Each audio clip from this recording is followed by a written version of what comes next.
Hello बच्चों, कैसे हैं आप सभी लोग। नमस्ते। आई होप आप सभी अच्छे होंगे। मैं सुनील कुमार स्वागत करता हूं आपके अपने चैनल क्रैकर जीएस एकेडमी में।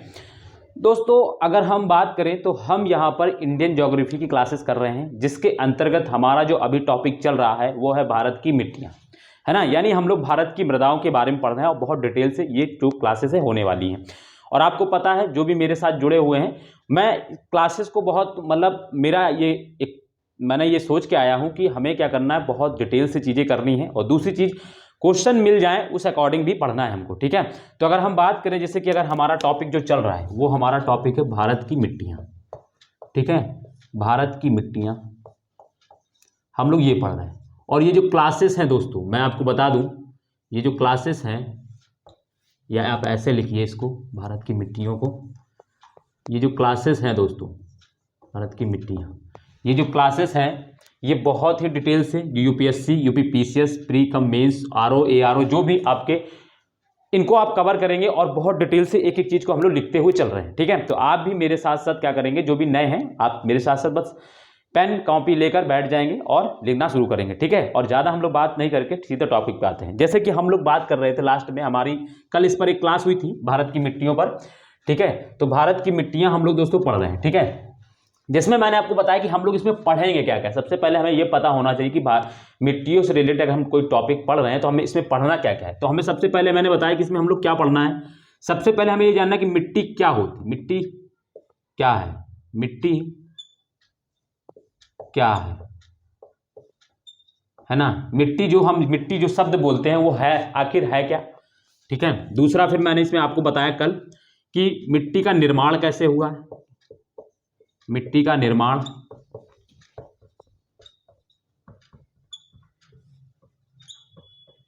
कैसे हुआ, ये कल हमने बताया आपको, ठीक है।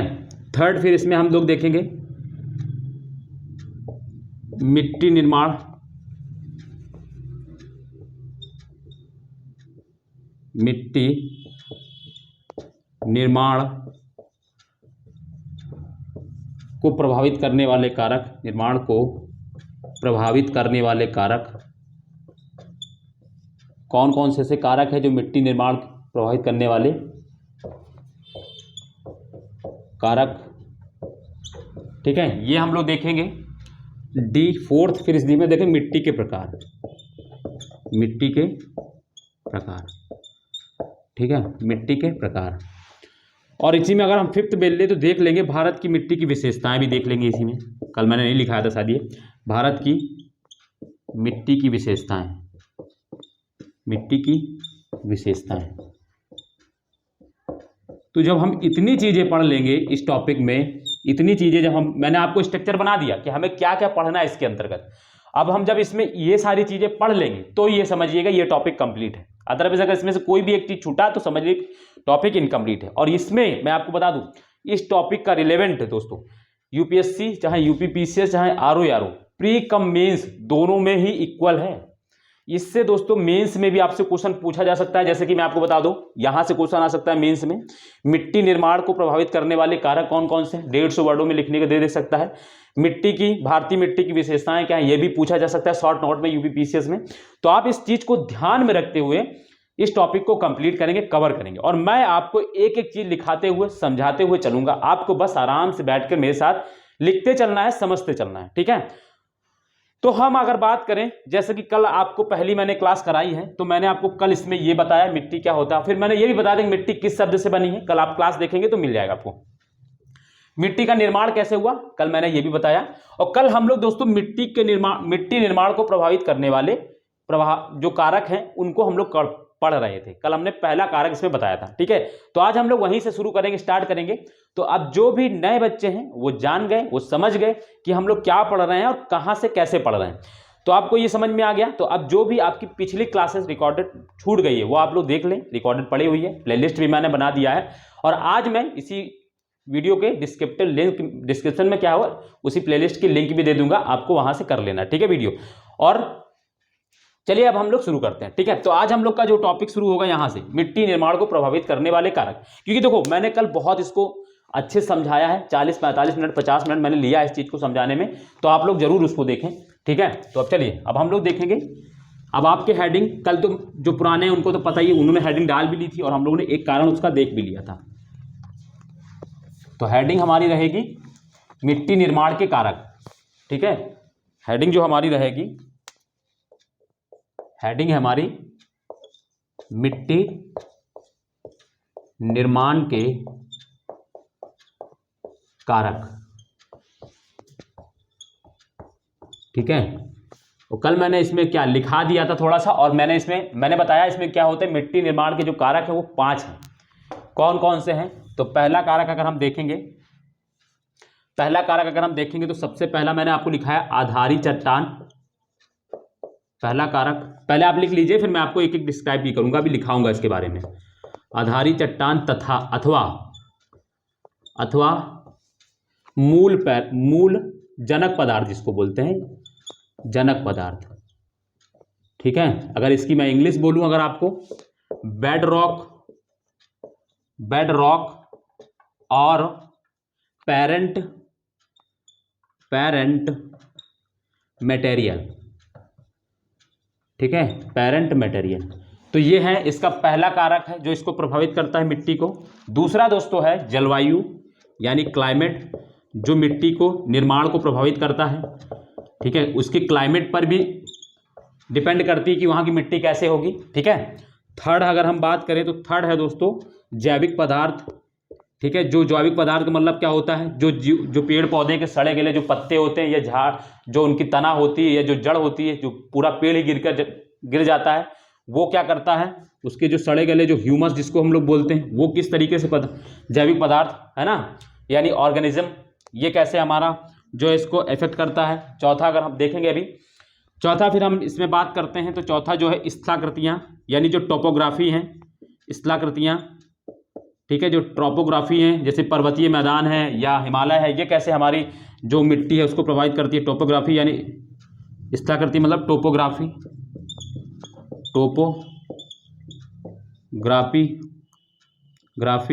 ठीक है। और पांचवा जो है विकास की अवधि, यानी समय के अनुसार दोस्तों मिट्टी की उर्वरता में भी कमी आती है और मिट्टी कई शताब्दियों में बनती है, एक ही दिन में मिट्टी बनती भी नहीं है। तो विकास की अवधि और अथवा समय, ठीक है, अथवा समय। तो ये 5 कारक हैं जिनके बारे में हमें देखना है। अब हम लोग एक एक करके एक एक चीज को लिखते हुए चलेंगे और जानते हुए चलेंगे, ठीक है। तो कल मैंने ये सारी चीजें करा दी थी और कल मैंने इसके बारे में बता भी दिया था। आधारी चट्टान अथवा मूल चट्टान क्या होता है ये बता दिया था। जैसे कि मैंने आपको इसमें बताया था आधारी चट्टान का मतलब क्या होता है, यानी जो भी सॉइल बनी है, जैसे विश्व में 3 प्रकार की चट्टानें पाई जाती हैं। मैं इसको समझा रहा हूं, कल मैंने लिखा दिया था।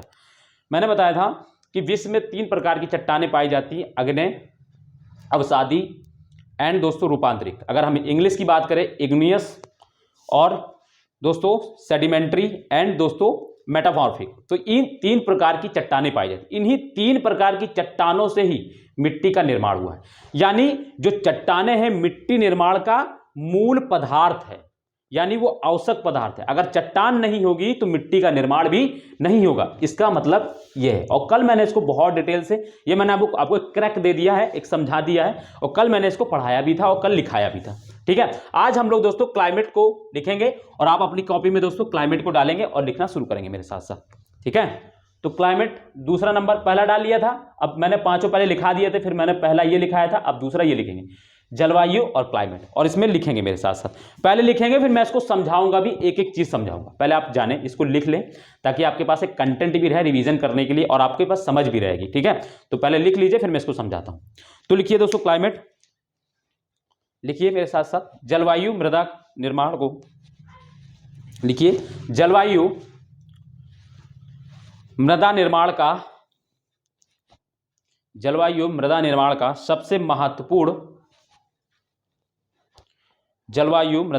सबसे महत्वपूर्ण सक्रिय कारक है, सबसे महत्वपूर्ण सक्रिय कारक है, ठीक है। अगर लिखेंगे मृदा के विकास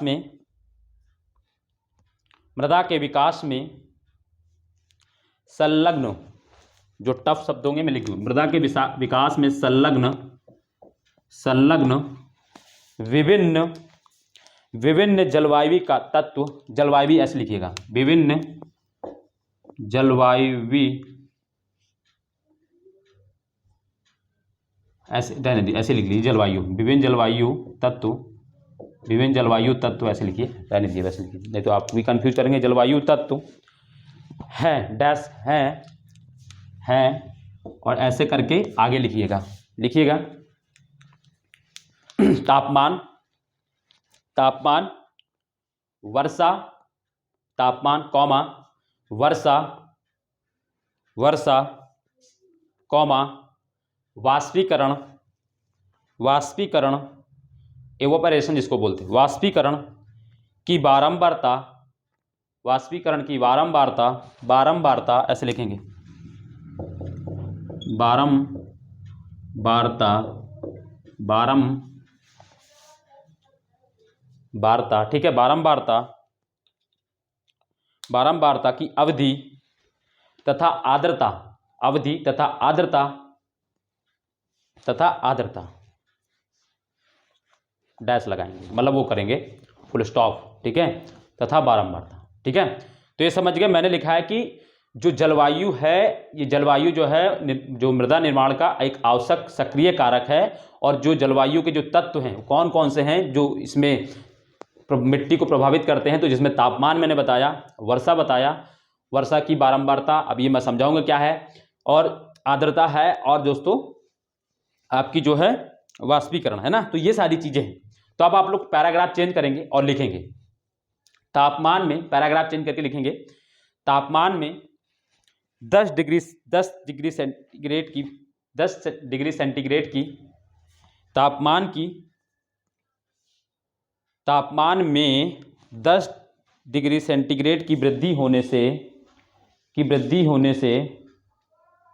ठीक है, तापमान में 10 डिग्री सेंटीग्रेड की वृद्धि होने से रासायनिक क्रियाओं की गति, रासायनिक क्रियाओं की गति लगभग, रासायनिक क्रियाओं की गति लिख लीजिए, मैं समझाऊंगा, रासायनिक क्रियाओं की गति लगभग 2 गुनी हो जाती है, लगभग 2 गुनी हो जाती है, ठीक है। तापमान में 10 डिग्री सेंटीग्रेड की वृद्धि होने पर रासायनिक क्रियाओं की गति लगभग 2 गुनी हो जाती है ना। यद्यपि, उसी में यद्यपि अधिक ताप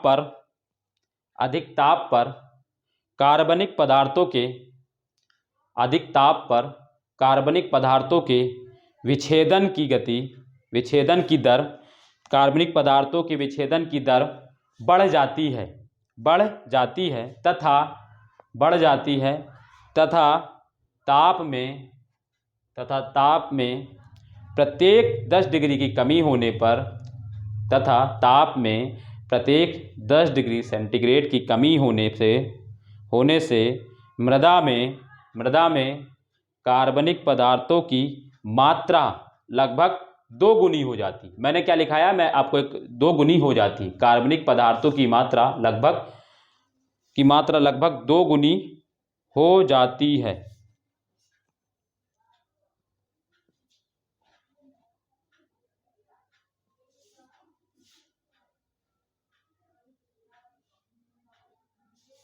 ठीक है। तो मैंने देखो, मैंने लिखाया कि जब तापमान 10 डिग्री बढ़ता है, जब तापमान 10 डिग्री बढ़ता है, मैं एक बार फिर से रिपीट कर देता हूं, अगर आपको नहीं लिख पाए तो सुनिएगा मेरे ध्यान से। तापमान में 10 डिग्री सेंटीग्रेड की वृद्धि होने पर रासायनिक क्रियाओं की गति लगभग 2 गुनी हो जाती है। यद्यपि अधिक ताप पर कार्बनिक पदार्थों के विच्छेदन की दर बढ़ जाती है तथा ताप में प्रत्येक 10 डिग्री सेंटीग्रेड की कमी होने से मृदा में कार्बनिक पदार्थों की मात्रा लगभग 2 गुनी हो जाती है, 2 गुनी हो जाती है। अगला इसी के पैराग्राफ चेंज करके लिखेंगे, इसी में लिख लीजिए, इसी के आगे कंटिन्यू करिए। ताप जो होता है मृदा के रंग को भी प्रभावित करता है, ताप मृदा के रंग को भी प्रभावित करता है। लिख लिया होगा, अब मैं समझाता हूँ इसको। देखो मैंने लिखाया है कि जब तापमान में 10 डिग्री सेंटीग्रेड की वृद्धि होती है तो उसमें क्या होता है, रासायनिक क्रियाओं की जो गति है वो बढ़ जाती है। अब इसी रासायनिक क्रियाओं की जब क्रिया बढ़ती है तो रासायनिक क्रिया मतलब क्या होगा, जो सॉइल में जो कार्बनिक पदार्थ जो मिले होते हैं, जो सॉल्युबल होते हैं, जो घुले उसमें मिले होते हैं, उनमें क्या होता है, उनकी रासायनिक क्रिया बढ़ जाती है।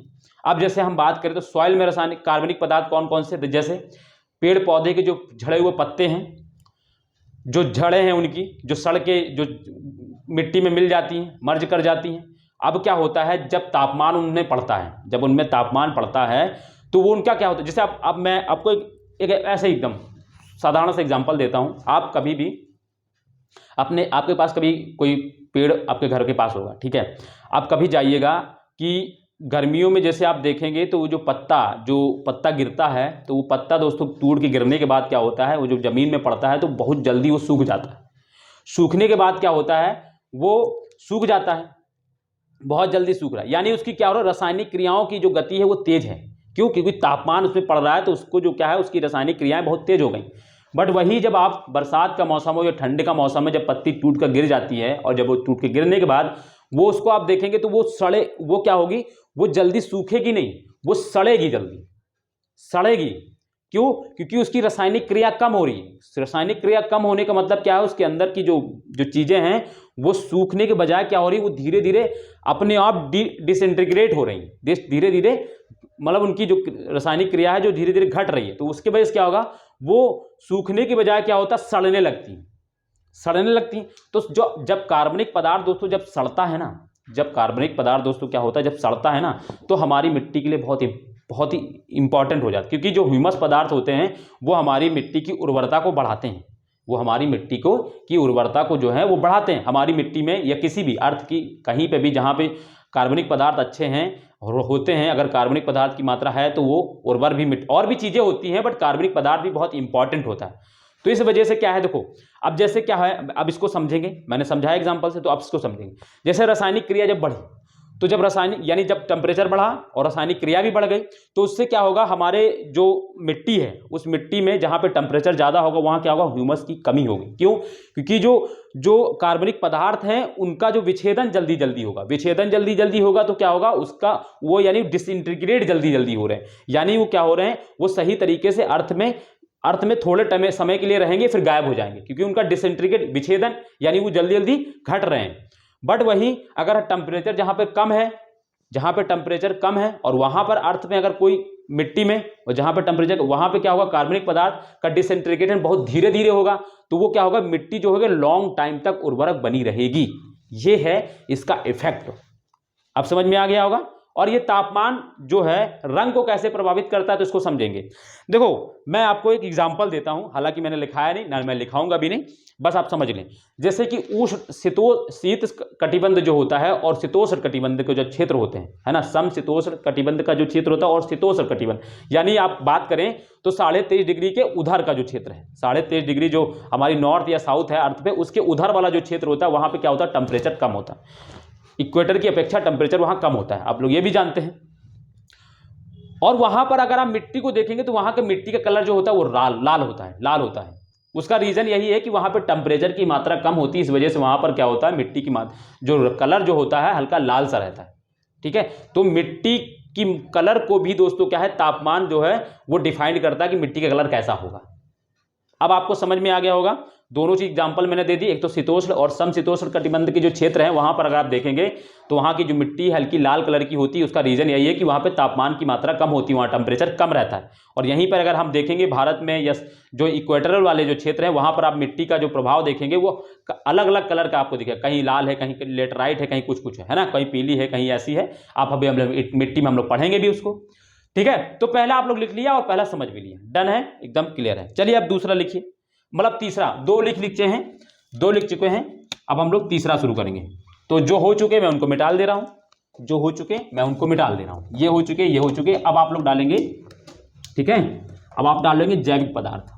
अब जैविक पदार्थ भी तो दोस्तों क्या है, मिट्टी की जो उर्वरता है उसको इंपॉर्टेंट है। जैविक पदार्थ में ऐसा नहीं है कि सिर्फ जो पदार्थ जैविक पदार्थ में आपको जो सड़े गले पेड़ पौधे पत्ते या जीवाश्म में वही है, नहीं, उसके अलावा कीटाणु भी जैविक पदार्थ में आते हैं, कीटाणु बैक्टीरिया जो होते हैं, ठीक है।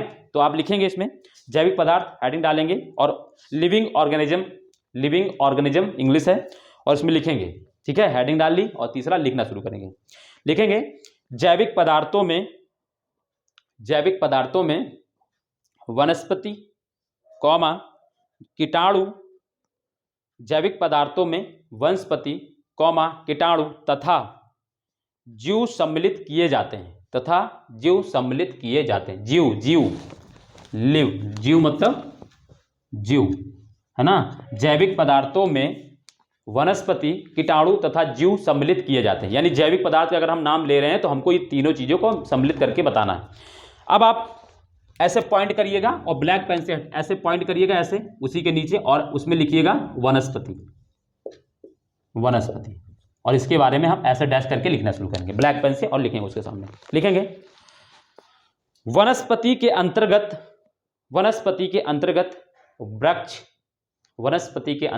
वृक्ष, झाड़ियां, घास तथा काई आती है। तो आप याद रखिएगा वनस्पति के अंतर्गत काई भी आती है, इस चीज को ध्यान रखिएगा। कभी भी क्वेश्चन असर्शन रीजनिंग में यूपीपीसीएस या यूपीएससी में पूछा जा सकता है, तो ये बहुत ही इंपॉर्टेंट फैक्ट है, इसको याद रखिएगा कि वृक्ष जो वनस्पति है उसके अंतर्गत क्या आता है। उसके अंतर्गत हम लोग देखते हैं वृक्ष, झाड़ियां, और दोस्तों घास, जो घास है वो भी, और दोस्तों क्या है, ये जो काई है उसको भी हम लोग दोस्तों वनस्पति के अंतर्गत लाते हैं, ठीक है। इनके पत्तों तथा जड़ों के, देखें आगे इसी में लिखते चलेंगे, इनके पत्तों तथा जड़ों के सड़ने से ह्यूमस,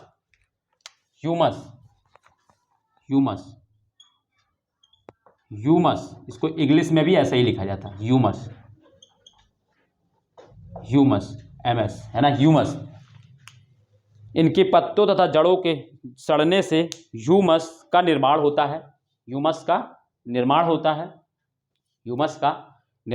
है,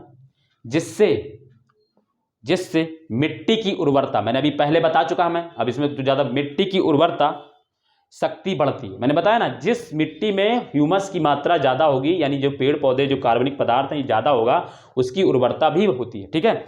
तो जिससे मिट्टी की उर्वरता शक्ति बढ़ती है, इससे रासायनिक क्रियाएं तेज होती हैं, जिससे मिट्टी के विकास में तेजी आती है, ठीक है। तो जिससे मिट्टी के विकास में तेजी आती है, एक बार मैं फिर से रिपीट कर रहा हूं, वनस्पति के अंतर्गत वृक्ष, झाड़ियां, घास तथा काई आती है। इनके पत्तों तथा जड़ों के सड़ने से ह्यूमस का निर्माण होता है, जिससे मिट्टी की उर्वरता शक्ति बढ़ती है, इससे रासायनिक क्रियाएं तेज होती हैं, जिससे मिट्टी के विकास में तेजी आती है। तो आप समझ गए होगा वनस्पति में कैसे इंपॉर्टेंट है वनस्पति हमारे लिए। उसके जो पेड़ पौधे के जो पत्ते हैं, जड़ें हैं, और भी जो टूट के गिर जाते हैं, वो क्या होते हैं, एक समय बाद वो अर्थ में डिसइंटीग्रेट होने के बाद जैसे क्या होता है, मिट्टी में मिल जाते हैं, और जिस मिट्टी में ह्यूमस की मात्रा जितनी ज़्यादा होगी उसकी उर्वरता शक्ति उतनी ही ज़्यादा होती है, ठीक है। तो आपको इस चीज़ को ध्यान रखना है। तो अब ये पहला वनस्पति समझ लिया, अब दूसरा एक और जान लेते हैं इसी में, कीटाणु। अब ऐसे डॉट्स करके डालेंगे कीटाणु, ये कैसे इंपॉर्टेंट है, ये बहुत इंपॉर्टेंट है, इसको मैं समझाऊंगा और ये आपके लिए बहुत इंपॉर्टेंट होने वाला है, ठीक है। कीटाणु यानी बैक्टीरिया, इसके आगे लिख लेंगे बैक्टीरिया,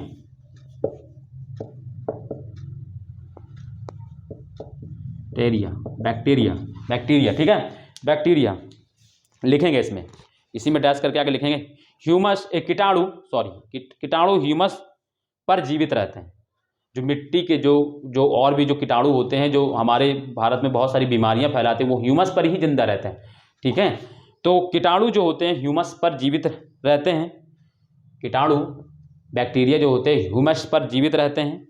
उष्ण तथा, आगे लिखते हैं उष्ण तथा अब उष्ण तथा उपोष्ण क्षेत्र तो हमें बताना नहीं पड़ेगा, आपको तो शायद पता होगा। मैं बता दूं कौन सा होता है उष्ण तथा उपोष्ण कटिबंध का जो क्षेत्र होता है। ये जो आप यहाँ से लेकर ये 3 रेखाएं मैं बना रहा हूँ, ये 0 डिग्री है, ठीक है, लैटिट्यूड है, ये 23.5 डिग्री नॉर्थ है और ये 23.5 डिग्री साउथ है। इनके बीच का जो क्षेत्र है उसको उष्ण कटिबंध बोलते हैं।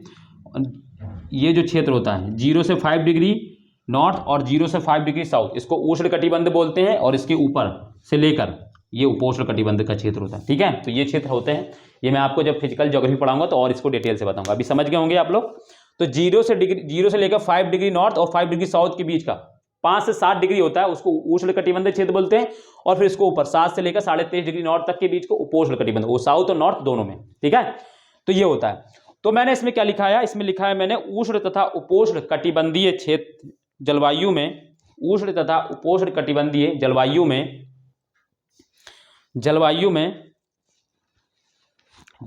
में कीटाणु अधिक सक्रिय रहते हैं। अभी मैं इसको समझाऊंगा। अधिक सक्रिय रहते हैं और ह्यूमस को खाकर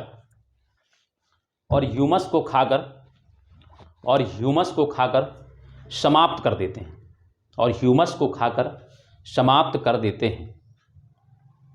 ठीक है। अतः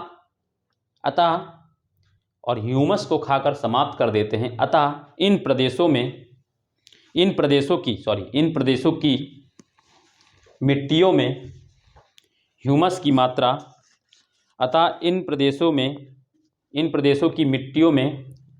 मात्रा कम होती है।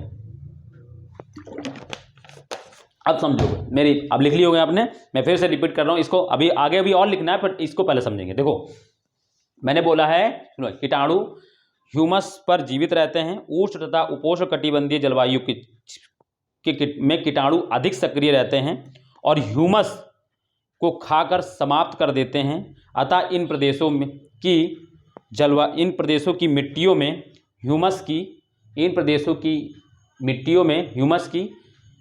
की मात्रा कम होती है, ठीक है, कम होती है। अब इसको समझेंगे आप। जैसे कि ये जो क्षेत्र है, इन क्षेत्रों में दोस्तों क्या होता है, कीटाणु बहुत सक्रिय रहता है। क्यों? क्योंकि यहाँ पे टेम्परेचर और जो है पानी, कीटाणु को क्या चाहिए, बैक्टीरिया को चाहिए दोस्तों, एक तो दोस्तों सनलाइट चाहिए, ठीक है, दूसरा उसको जीवित रहने के लिए पानी, और उसको वो आर्द्र जो क्षेत्र होता है उसमें ज़्यादा जीवित रहता है। जहाँ पर नमी जैसी चिपचिपी जैसी गर्मी रहती है ना, वहाँ पे कीटाणु ज़्यादा एक्टिव रह सकते हैं, ठीक है, उनके लिए वही अनुकूल स्थितियां। और ये स्थिति जो होती है वो उष्ण और उपोष्ण कटिबंधीय क्षेत्र में रहते हैं। इसीलिए आप देखेंगे विश्व की अधिकांश बीमारियां अगर जो आप देखेंगे कहाँ से शुरू होती हैं, तो वो इन्हीं क्षेत्र से, उपोष्ण है और उष्ण कटिबंधीय क्षेत्रों से वो निकलकर पूरे विश्व में फैल जाती है। चाहे वो कोरोना महामारी से लेकर आप देख लें, चाहे कोई भी महामारी देख लें, ठीक है, तो वो इन्हीं क्षेत्रों में आपको मिलेगी, ठीक है। तो इसका रीजन यही है। क्यों? क्योंकि यहाँ पे एक्टिव ज़्यादा रहते हैं और ये कीटाणु ज़्यादा एक्टिव रहते हैं। और ये कीटाणु करते क्या हैं, ये कीटाणु करते ये हैं कि जो हमारे मिट्टी में जो ह्यूमस होता है ना, जो मिट्टी में जो ह्यूमस होता है उसको खा जाते हैं, उसको चट कर जाते हैं, है ना, चट कर जाते हैं। तो इससे क्या हो जाए, जब ये मिट्टी की जो ह्यूमस है उसको खा जाएंगे तो क्या होगा, मिट्टी में ह्यूमस की कमी होगी। तो कीटाणु भी जो है हमारे मिट्टी के, अब मैं ऐसा फैक्टर चीज बता रहा हूं जो आपको शायद ही कभी पढ़ा हो आपने, ये आप जानते ही नहीं होगा कि मिट्टी को कीटाणु कैसे प्रभावित करते हैं। तो इस तरीके से प्रभावित करते हैं। मैं वो चीजें आपको दे रहा हूं जो शायद आपको कहीं पे नहीं मिले। बस आपको करना है कि ईमानदारी से पढ़ना है, वीडियो को लाइक करना है, कमेंट करना है और दोस्तों वीडियो को शेयर करते रहना है, ठीक है। और जिन्होंने अभी तक चैनल को सब्सक्राइब नहीं किया वो कर भी लें, ठीक है। तो मैंने बता दिया, ठीक है, समझ में आ गया कैसे, क्योंकि यहाँ पर क्या होता है, कीटाणु सक्रिय ज़्यादा रहते हैं और कीटाणुओं को सक्रिय रहने के मैंने बताया कि इन्हीं क्षेत्रों में ज़्यादा बीमारियां भी इसीलिए रहती है क्योंकि यहाँ इन्हीं क्षेत्रों में कीटाणु सक्रिय रहते हैं। और कीटाणु सक्रिय रहते हैं तो कीटाणु क्या करते हैं, जो ह्यूमस होता है उसको, मिट्टी का जो ह्यूमस होता है उसको खा जाते हैं, यानी कार्बनिक जो पदार्थ होते हैं वो खा जाते हैं उसको। और जब उसको खा जाएंगे तो मिट्टी में क्या होगा, ह्यूमस की मात्रा कम हो जाएगी, ठीक है, कम हो जाती है। और इसके, ठीक है, अब उसी के आगे लिखते जाए, इसके विपरीत, उसी के आगे लिखेंगे जहाँ तक होती है के बाद, इसके विपरीत ठंडे प्रदेशों में कीटाणु कम क्रियाशील होते हैं या कम सक्रिय होते हैं। इसके विपरीत ठंडे प्रदेशों में कीटाणु कम क्रियाशील होते हैं और वहाँ की और वहाँ की मिट्टी में ह्यूमस अधिक होता है, और वहाँ की मिट्टी में ह्यूमस अधिक होता है। तो मिट्टी में ह्यूमस, ठंडे प्रदेशों में मिट्टी में ह्यूमस की अधिकता रहती है, ये जान लो, ठीक है इसको। अब यहाँ पर ये भी है भाई कि पेड़ पौधे भी तो होने चाहिए, पता चले ठंडे प्रदेशों में पेड़ पौधे हैं नहीं और वहाँ पे हम कहते हैं ह्यूमस की अधिकता है, तो वो नहीं। जहाँ पर पेड़, भाई ह्यूमस कहाँ से मिल रहा है, पेड़ पौधे गिर रहे हैं टूट के तभी ना। अब हम चले जाएं भाई, चले जाएं हम कहीं पर ऐसी जगह पे जहाँ पहाड़ी इलाके में जहाँ पेड़ पौधे हो ही ना, और हम वहाँ कहें कि तो ठंडा इलाका है और यहाँ पे ह्यूमस क्यों नहीं है, तो भाई ह्यूमस तो वहाँ से मिलेगा ना, पेड़ पौधे के पत्ते गिरेंगे तभी मिलेगा। तो ये जब क्रिया हो जाएगी तभी होगा ना, तो पेड़ पौधे होना भी जरूरी है भाई, है ना। तो ये भी चीजें, तो अब आप समझ गए होंगे ठंडे प्रदेशों में ह्यूमस की मात्रा कम होती क्यों होती है, तो आप समझ गए होंगे क्योंकि वहाँ क्या होगा, बैक्टीरिया कम रहते हैं, बैक्टीरिया होते ही बहुत कम सक्रियशील रहते हैं, तो वो क्या करेंगे, वो ह्यूमस को खाएंगे ही नहीं, तो ह्यूमस की मात्रा वहाँ ज़्यादा रहेगी। बहुत आसान सी चीज़ें मैं आपको बता रहा हूँ, आप बड़े आराम से लिख लेंगे, आपको दिक्कत नहीं होगी, ठीक है। तो अब चौथा डालेंगे, 3 समझ गए आराम से, तो मैं अब तीसरा भी मिटाल रहा हूँ, ठीक है, तीसरा लिख लिया, तीसरा भी मैं आपको मिटाल रहा हूँ। अब चौथा लिखेंगे टोपोग्राफी। ये बहुत आसान है, ये भी आसान है, मैं इसको आसान बनाया हूँ आपके लिए, इतना आसान चीज़ें मैं आपको करा रहा हूँ, बस आपको आराम से लिख लेना है और 1-2 बार रिवाइज कर लेंगे भैया। टोपोग्राफी यानी स्थलाकृतियाँ, मिटल गया, इसको लिख देता हूँ, स्थलाकृतियाँ, ठीक है, टोपोग्राफी, ठीक है। तो इसमें लिखेंगे स्थलाकृति के घटक ब्रैकेट में लिखेंगे, जैसे ब्रैकेट में करके लिखेंगे, जैसे ऊंचाई, ऊंचाई के बाद उच्चावच तथा ढाल आदि और ब्रैकेट बंद। जैसे ऊंचाई, उच्चावच तथा ढाल आदि, ब्रैकेट बंद। फिर लिखेंगे उसी के आगे, ब्रैकेट बंद के बाद आगे ही मिट्टी के जमाव तथा उसके अपरदन पर प्रभाव डालते हैं। क्या बोला मैंने, स्थलाकृति के घटक मिट्टी के जमाव तथा उसके अपरदन पर प्रभाव डालते हैं, और ब्रैकेट में मैंने ये सारी चीजें लिखाई हैं, ठीक है। तो कैसे प्रभाव डालते हैं, तो आप इसको आगे देखेंगे, उसी के आगे लिखते चलेंगे, कंटिन्यू। तो लिख लिया ना, मैंने बोल दूं, फिर से बोल दे रहा हूं, स्थलाकृति के घटक और ब्रैकेट में करना है, जैसे ऊंचाई, उच्चावच तथा ढाल आदि मिट्टी के जमाव तथा मिट्टी के जमाव तथा उसके अपरदन पर प्रभाव डालते हैं, तथा उसके जमाव तथा उसके अपरदन पर प्रभाव डालते हैं। आगे लिखेंगे ढाल तीव्र वाले क्षेत्रों में, तीव्र ढाल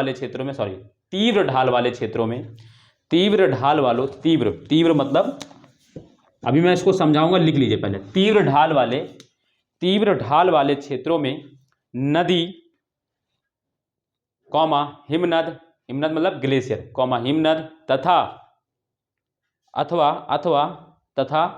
पवन द्वारा देखो लिखेंगे, तीव्र ढाल वाले क्षेत्रों में नदी, हिमनद अथवा पवन द्वारा मिट्टी का अपरदन होता है, और प्रायः मोटे कणों वाली मिट्टी की एक पतली परत रह जाती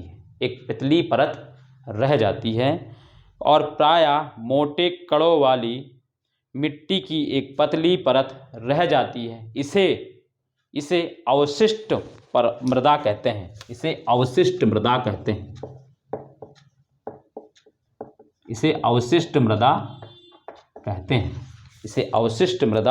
कहते हैं।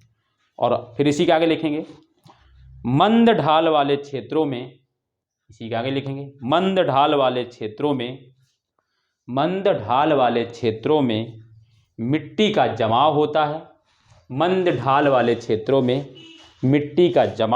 है, और वहाँ मिट्टी की मोटी परत बन जाती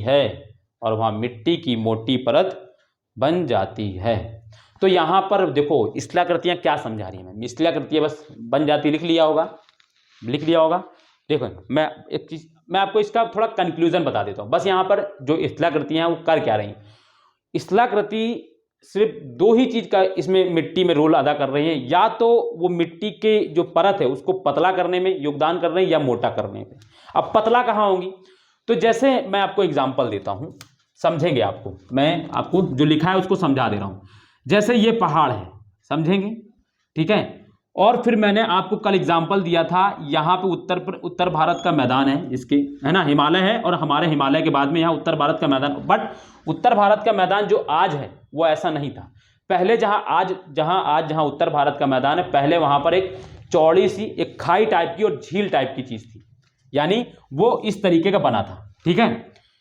फिर क्या हुआ, हिमालय की नदियाँ, हिमालय से ग्लेशियर पिघलते हैं, ग्लेशियर के पिघलने से वहाँ का जो पानी है वो, और पवन हवाएं चलती हैं, हवाएं चलने की वजह से क्या होता है, उन्होंने क्या किया, इस पवन पर जो मिट्टी थी या जो उसको है उसको काटना शुरू किया, और उसको काट काट कर उन्होंने क्या कर दिया, वो काट कर इधर से लेकर आई और यहां पर जमा कर दिया, उसको यहां पर जमा कर दिया, ठीक है, यहां पर जमा कर दिया, ठीक है।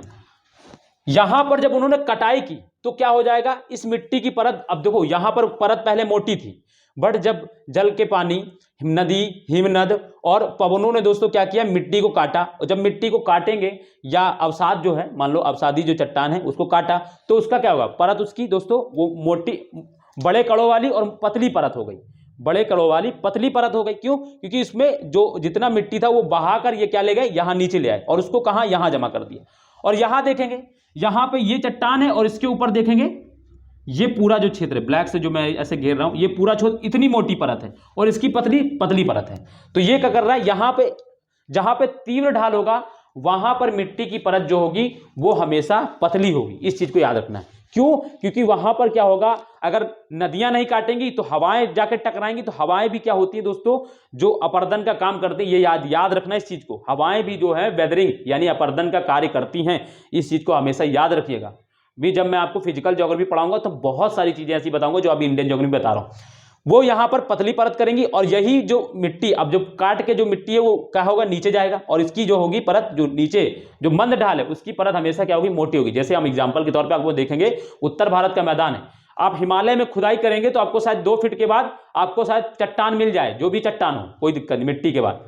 बट आप जब हिमालय खोदोगे तो आपको बहुत घेरा खोदना पड़ेगा। क्यों, क्योंकि वो अवसादी जो मिट्टियां हैं उसको लाकर जब जमा किया गया है तब वो जाके उसका निर्माण हुआ। तो आप समझ गए हैं ये वाला एग्जाम्पल भी, ठीक है।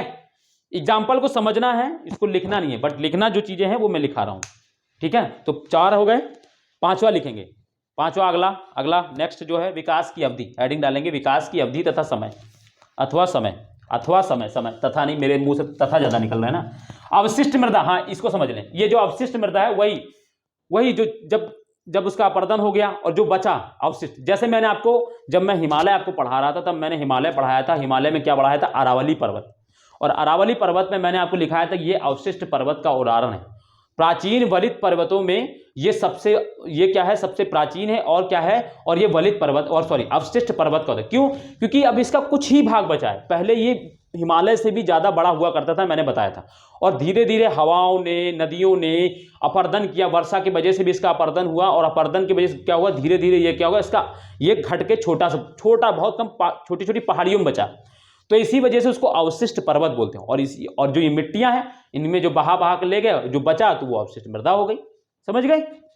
तो सारे कुछ एग्जाम्पल जो है वहीं पे हैं, मैं जो आपको पढ़ा कर आया हूं, इस टॉपिक की यही एक खूबसूरती है कि आप सारी चीज़ों को लिंक करके जब आप पढ़ेंगे तो आप आराम से समझ पाएंगे, ठीक है। तो ये चीज़ें हैं, और मैं आपको बता दूं ये बहुत ही ऐसा टॉपिक है जो बहुत डायनेमिक है, आप इसकी अंडरस्टैंडिंग में आपको डेवलप कर रहा हूँ। जब आप फिजिकल ज्योग्राफी में जब मृदा पढ़ेंगे तब और अच्छे से इसको और समझाऊंगा मैं आपको, ठीक है। इंडिया में हालांकि जितना मैं यहाँ बता रहा हूँ उतना बहुत सफिशियंट है, किसी भी पेपर में आप लिख के आइए, आपको बेविवाद नंबर मिलेंगे, आप आराम से करेंगे, ठीक है। 5वां लिखिएगा, विकास की अवधि अथवा समय, इसमें लिखेंगे, मैंने इसका एग्जाम्पल कल भी दे ही दिया था, लिखेंगे, बट मिट्टी के विकास की प्रक्रिया में उसके विकास की अवधि का, मिट्टी के विकास की प्रक्रिया में, प्रक्रिया यानी प्रोसेस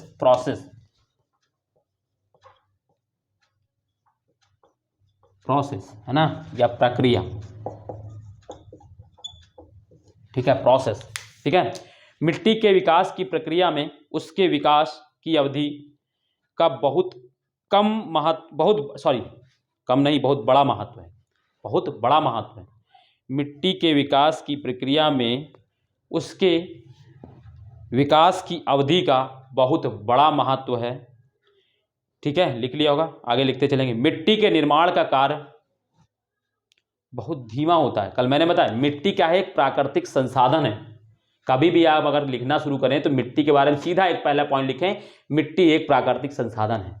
ठीक है, जो कई सालों में बनती है, एक दिन में नहीं। अगर हम इसका दोहन कर देंगे तो क्या होगा, फिर हमें जो फसल जो हम उगाते हैं वो कम उगेगी और हमें फिर क्या होगा, भूखा अकाल की स्थिति जैसी आ जाएगी। क्योंकि मिट्टी की उर्वरता कम तो फसल पैदा कम होगी, जनसंख्या बढ़ रही, फसल का पैदा कम होगी, फसल कम पैदा होगी तो क्या होगी, भुखमरी की स्थिति आएगी। हमें या तो निर्यात कहाँ बाहर से करना पड़ेगा, अगर हम दोहन करते हैं मिट्टी का तो हमें बाहर से निर्यात करना पड़ेगा अपनी आपूर्ति पूरी करने, और निर्यात के लिए भी पैसा चाहिए, और पैसा के लिए हमारे पास इकोनॉमी, और इकोनॉमी हमारी अभी भी ज़्यादातर कृषि पर ही डिपेंडेंट है।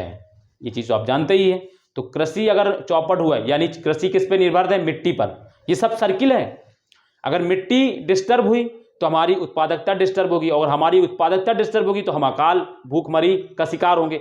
और अगर भूखमरी की हम पूर्ति करने के लिए बाहर से निर्यात भी करना चाहेंगे तो हमारे लिए पैसा चाहिए, फॉरेन में रिजर्व चाहिए, है ना।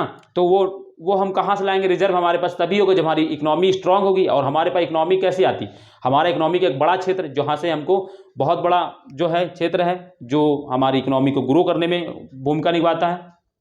ठीक है, जो इकोनॉमी क्या है, कृषि है, और कृषि किससे जुड़ी हुई है, मिट्टी से। तो ये सब एक सर्किल है। ठीक है, तो इसीलिए हमारे यहाँ जो मिट्टी को बचाने का प्रयास भी बहुत पहले से ही चल रहा है। ठीक है, तो लिखेंगे, तो मैंने क्या लिखा है, बहुत मिट्टी के निर्माण का कार्य बहुत धीमा होता है ना, बहुत धीमा होता है। अनुकूल परिस्थितियों में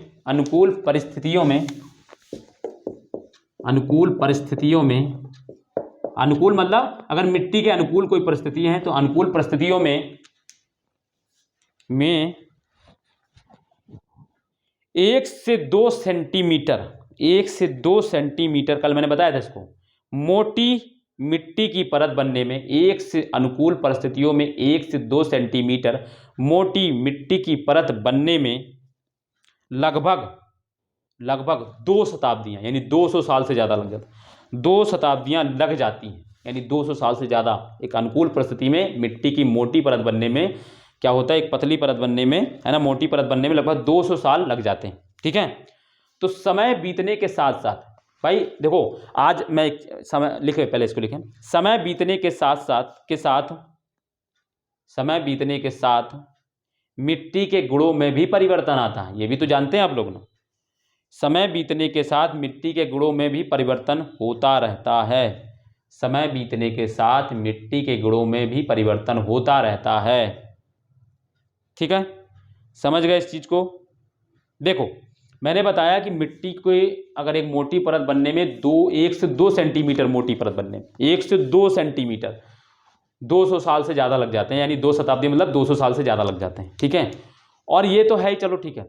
और जैसे जैसे मिट्टी जितनी पुरानी होगी उसकी जो क्या कहते हैं, उसकी उत्पादकता है, क्षमता है, या उसके गुणों में क्या होता है, परिवर्तन होता रहता है। जैसे कि आप देखें, जो मिट्टी में पहले उत्पादकता थी, क्या आज भी है? अगर आज भी उत्पादकता होती मिट्टी में तो हम क्यों यूरिया, नाइट्रोजन और ये सब जो डालते हैं, क्यों डालते हैं भाई? हमें ज़रूरी है कि हम जहर खाएं भाई? यूरिया जैसी चीज़ें जहर ही हैं हमारे शरीर के लिए। हम बहुत सारी बीमारियों से ग्रस्त हो रहे हैं आजकल। अगर उत्पादकता पहले जैसी ही बनी रहती मिट्टी की तो क्या हम ज़रूरत होती? नहीं। क्यों? हम जान रहे हैं कि मिट्टी की समय के साथ क्या होती, उत्पादकता या उर्वरता या कह लीजिए उसकी प्रोडक्टिविटी कम होती जाती है ना, कम होती है यानी समय के साथ। तो मिट्टी के निर्माण में समय भी बहुत महत्वपूर्ण भूमिका निभाता है, समझ गए। और देखो एक चीज़ बता दूं, मिट्टी के निर्माण की अवस्था होती है, जो 3 अवस्था होती हैं। जैसे पहली अवस्था को युवा अवस्था बोलते हैं, दूसरी को प्रौढ़ अवस्था बोलते हैं, तीसरी को जीर्ण अवस्था बोलते हैं। मैं लिख देता हूं, आपको समझा देता हूं, बट इसको लिखने की जरूरत नहीं है, ठीक है, मैं समझा देता हूं आपको। मिट्टी की जो निर्माण की जो प्रक्रिया होती है उसमें 3 अवस्था होती है। एक युवा अवस्था होती है, युवा अवस्था होती है, ठीक है। तीसरा होती है दोस्तों प्रौढ़ अवस्था, प्रौढ़ अवस्था, और तीसरी जो होती है जीर्ण अवस्था। जीर्ण मतलब बुढ़ापा बोल सकते हैं, जीर्ण अवस्था। ठीक है, ये 3 अवस्था होती मिट्टी के बनने की। युवा अवस्था में क्या होता है, हिमालय की नदियां, ग्लेशियर, पवन द्वारा लाई गई जो मिट्टी होती है वो जहां जमा होती है ना, वो प्रारंभिक समय में बनी हुई मिट्टी होती है। ठीक है, उसको युवा अवस्था, युवा मिट्टी बोलते हैं।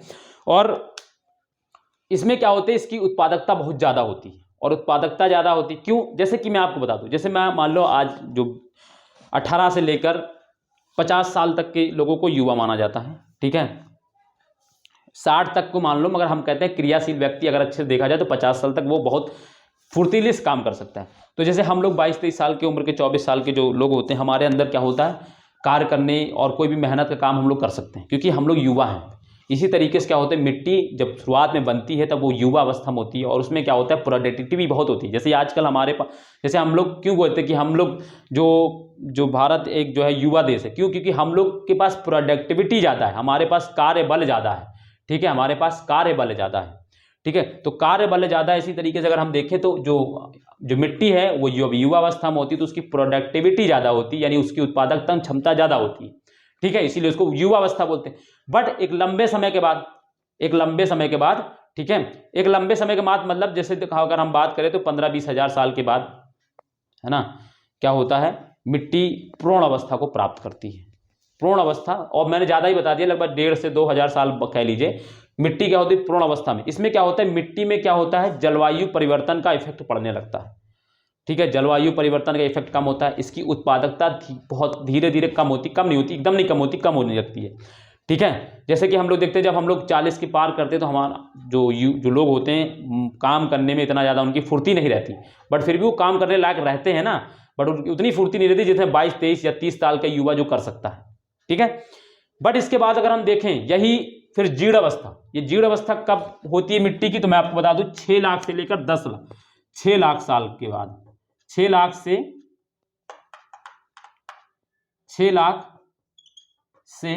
10 लाख साल बाद वर्ष की जो मृदा हो जाती है, ये जीर्ण अवस्था। और इसमें क्या होता है, इसमें कुछ नहीं उगता, ये ऊसर हो जाती है, इसमें कुछ भी नहीं उगता। जैसे वृद्ध लोग होते हैं, हालांकि वृद्ध हमारे लिए बोल नहीं रहा, एग्जाम्पल मतलब एक कह ले, जैसे कि उनका क्या होता है, वो कोई मेहनत का काम नहीं कर सकते, है ना, वो कोई, तो ऐसे ही वो कोई प्रोडक्टिविटी का मतलब ये नहीं है कि वो शारीरिक काम नहीं कर सकते, बट वो ज्ञान का प्रचार, ज्ञान दे सकते हैं, अनुभव उनके पास बहुत होता है। ठीक है, तो वो ये सारा काम कर सकते हैं। बट उनसे आप कह दें कि आप फुड़ुआ चलाएं तो वो नहीं कर पाएंगे, मजबूरी एक अलग चीज़ होती है ना। तो वो सारी चीज़ें, तो 6 से 6 लाख साल पुरानी जो मृदा होती है उसको जीर्ण अवस्था की मृदा बोलते हैं। इसको मैंने लिखाया नहीं है, इसकी जरूरत भी नहीं है। ठीक है, बट मैंने इसको समझा दिया आपको, चाहते तो आप इतनी देर में लिख भी लिए होते हैं। ठीक है, और चाहें तो बाद में रिकॉर्डेड देख लें, रिकॉर्डेड देखेंगे फिर से तो उसमें क्या रोक के लिख भी लेंगे। ठीक है, जरूरत नहीं है उसकी, बट अगर आप चाहें तो लिख लीजिएगा। तो ये सारी चीज़ें हैं, तो इसकी जीर्ण अवस्था में मृदा होती है, 3 अवस्था की मृदा बनती है। ठीक है, तो ये हमारी दोस्तों हो गई। ठीक है, तो ये हमने देख लिया।